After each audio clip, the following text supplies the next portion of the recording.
Hello everyone, I'm very glad to be here today. I would like to talk about Emergence of Opera, in particular the Camerata Fiorentina and Claudio Monteverdi.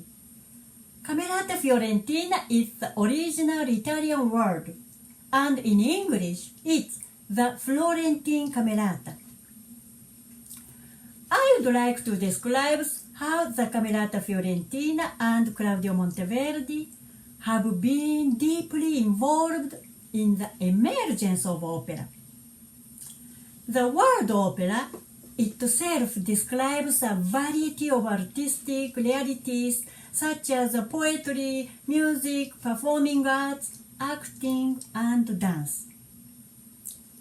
The first signs of opera appeared in the theaters of the great Greek tragedian Aeschylus, Sophocles, and Euripides. Then, in the Middle Age, there was the liturgical drama and the sacred representations.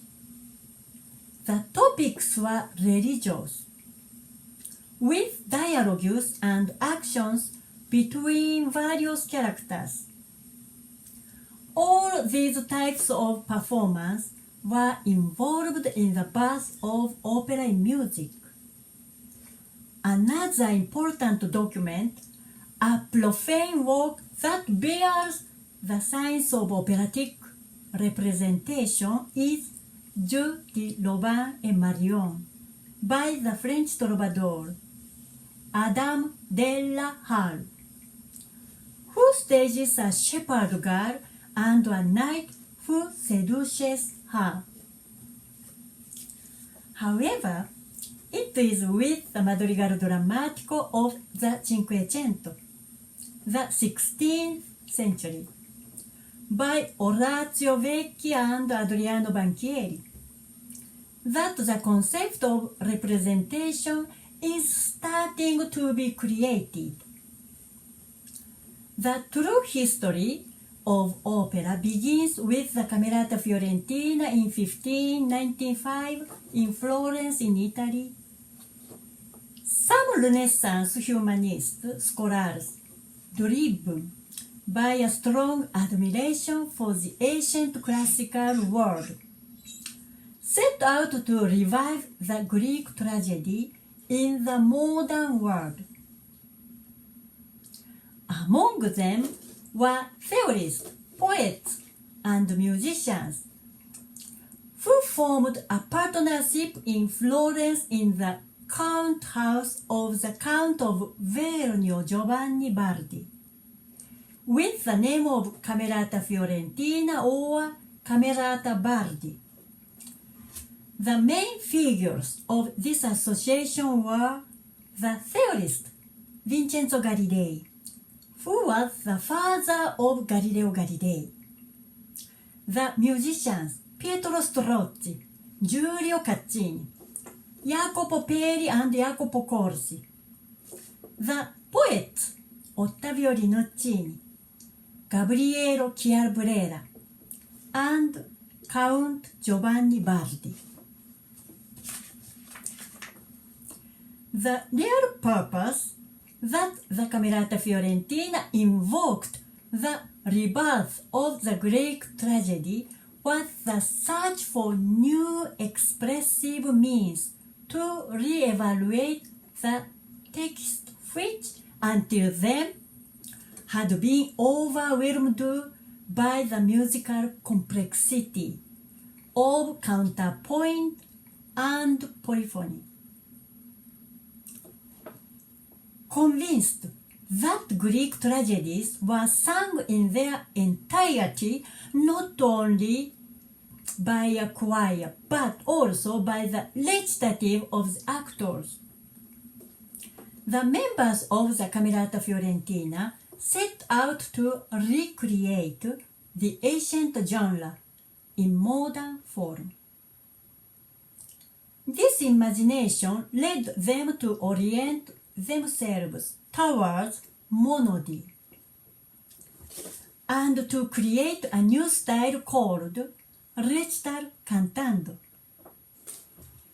It consists of a free, spectacular declamation of soloist voices aimed at interpreting the expressive emotions of the literary text, for which this style was also called stile rappresentativo, representative style.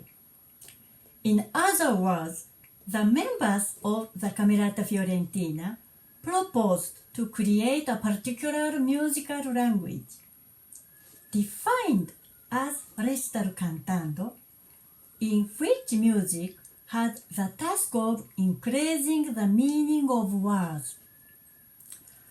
According to what was believed to have happened in ancient Greece,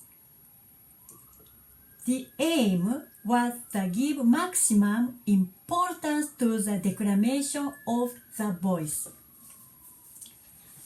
The thoughts of the musicians of the Camerata Fiorentina were exposed by Galilei in his treatise Dialogo della musica antica e della moderna, Dialogue of Ancient and Modern Music.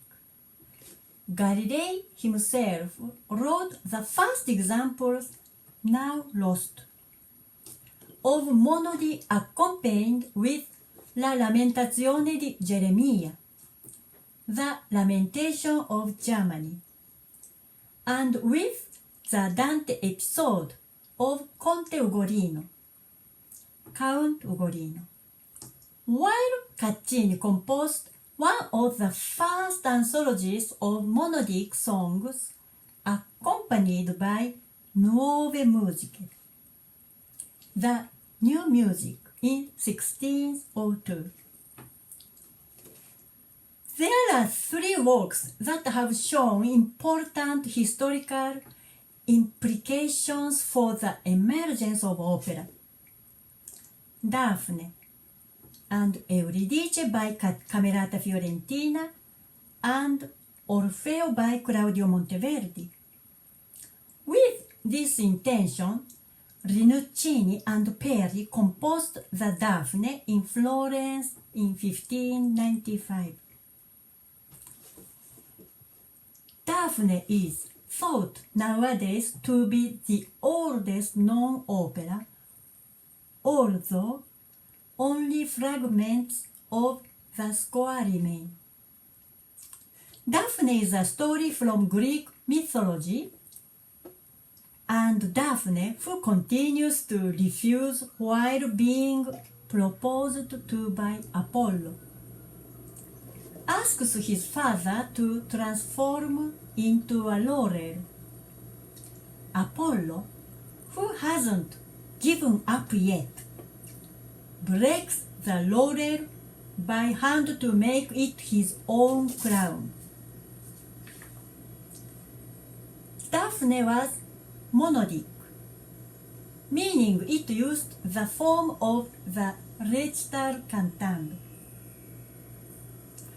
The opera Euridice followed the Dafne and was first composed by Peri and then by Caccini.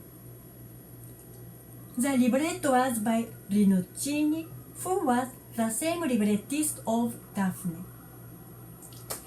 Euridice is the oldest opera of which the complete music score still exists. The script of this opera was also based on Greek mythology.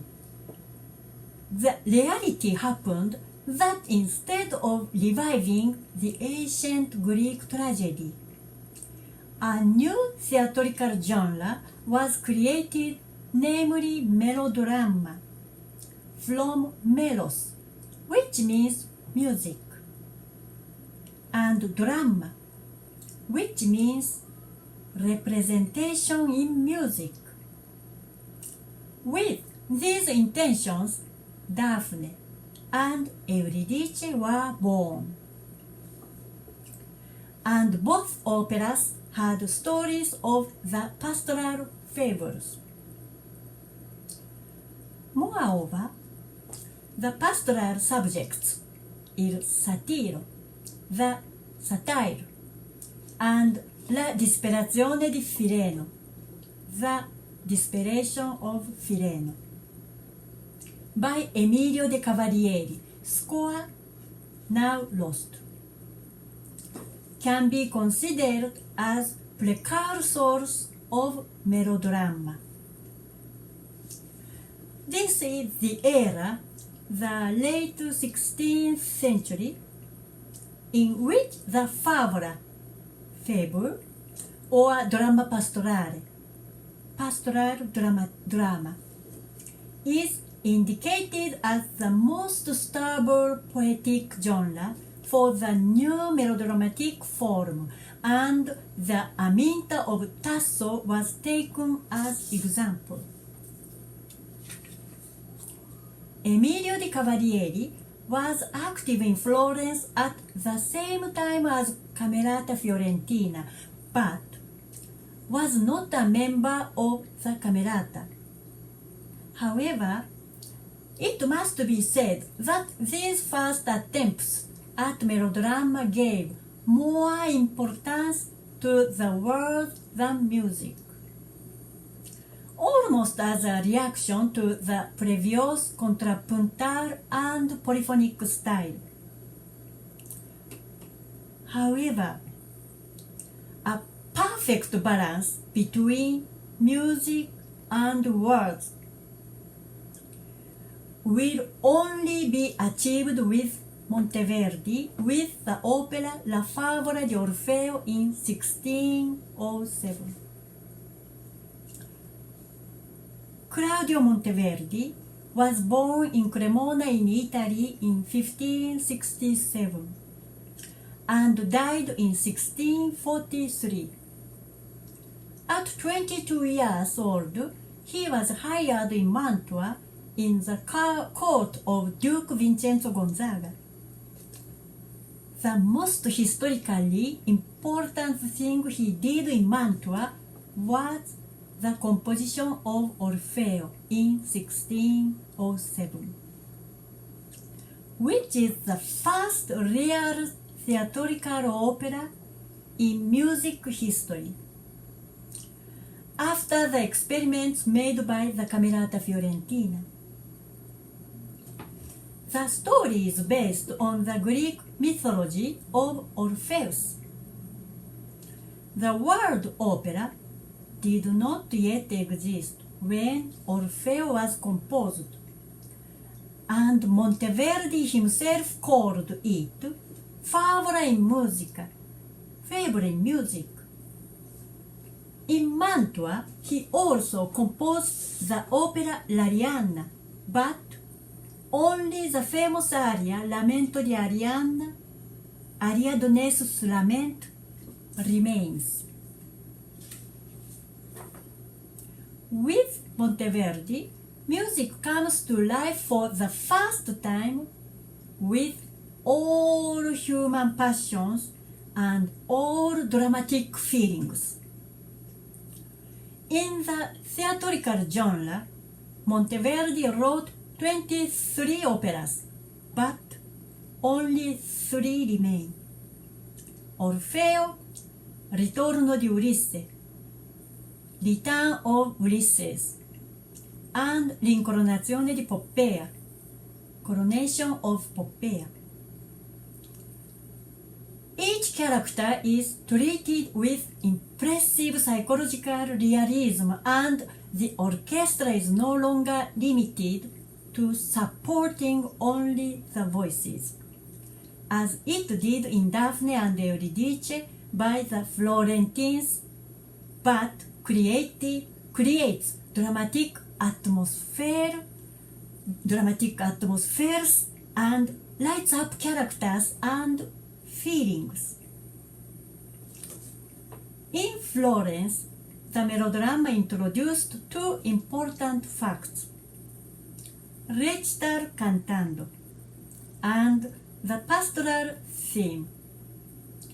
With Recital cantando, the Camerata Fiorentina wanted to free the world from the supremacy of music as it had been until then with polyphony. In their ideal of reviving the ancient Greek tragedy, they thought that it was necessary to pay close attention to understanding the literary text. The recitatives is therefore a dramatic discourse, and the aria is the opposite, a lyrical contemplation. This new style of recital cantando was no longer polyphonic, but monodic, and consisting in the free declamation of solo voices engaged in interpreting the expressive meanings of the literary text. However, it is fair to say that these first attempts at melodrama gave more importance to words than music. So, the style of recital cantando, accompanied by few instruments, was quite monodic in these melodramas. Gianfranco Messina, who is an Italian composer, pianist, and violinist, says, "I personally believe that this passage to monody was necessary after the excess of complexity of Flemish polyphony." According to Messina, the monody would respond to the need for more individualized, noble and profane expression than what the man of the Renaissance demanded, pastoral theme which had a very particular predilection. Moreover, in the pastoral fable, they saw the poetic genre best suited to the new melodramatic form. It was not the grave facts of the tragedy or the wisdom of thought that were of interest at the time. They were more interested in sentimental landscapes and the simplicity of facts. Thus, the drama pastorale to which Dafne and Euridice belong was born. Like the Camerata Fiorentina, Monteverdi had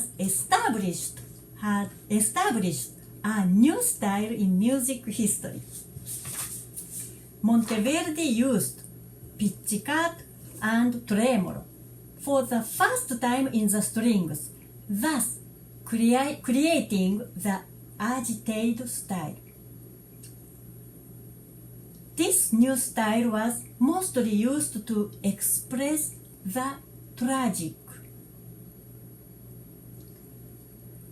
Monteverdi's recitative in his Orfeo clearly appears to be a study of Jacopo Peri's recitative. Furthermore, it mimics the characteristics of Peri's recitatives, but the more harmonious movements and melodic controls are more widely considered. By using dissonances and chromatic scales, Orpheus' sadness is expressed more deeply. Monteverdi has thus completed an opera that permeates the heart. According to Messina, the genius of Monteverdi is to combine the cantability and the dance character of Renaissance dances with the reciting singing of the Camerata Bardi. Thus, the two opposites of arias and recitatives are born and Monteverdi produced a much more communicative work than the Verdi's Camerata did. In Mantua, melodrama acquires a new element completely unknown to the musicians of the Camerata Fiorentina. In particular, one original invention that only a genius like Monteverdi could have created is the arioso. The arioso derives from the Florentine recitative, of which it respects the literary structure, but expresses all the human feelings suggested by the word. It is charged with all the happy or painful passions, thus starting the musical drama which will inspire musical theater of all times. That deep depiction of the heart was completed by Monteverdi. An admirable example is the so-called Lamento di Arianna of 1608. Monteverdi reached the heart of the dramatic truth, animated by passionate accents, human hopes, and despair. The Camerata Fiorentina created the oldest opera in music history. They completed a new style called recital cantando. Monteverdi, who studied the Camerata Fiorentina's recitative in Dafne and Euridice, has achieved a deeper expression of the human emotions in his Orfeo. The first use of tremolo and pizzicato for stringed instruments is a major historical achievement that enabled music to contribute to the musical expression of human feelings. Furthermore, the establishment of the style of arioso, the Lamento di Arianna, is still highly regarded and sung by many opera singers. The Camerata Fiorentina and Monteverdi thus played an important role in the emergence of opera, and their operas Dafne, Euridice, Orfeo, and Lamento di Arianna created a bridge to the modern opera. The 19th century Italian composer and musicologist Alessandro Parizotti arranged and edited 17th and 18th century song collections, including collections by Peri, Caccini, and Monteverdi. The 3-volume songbooks are called Arie Antiche Italiane and were published in 1914 by Ricordi. They are still sung by many singers today. Thank you very much for listening.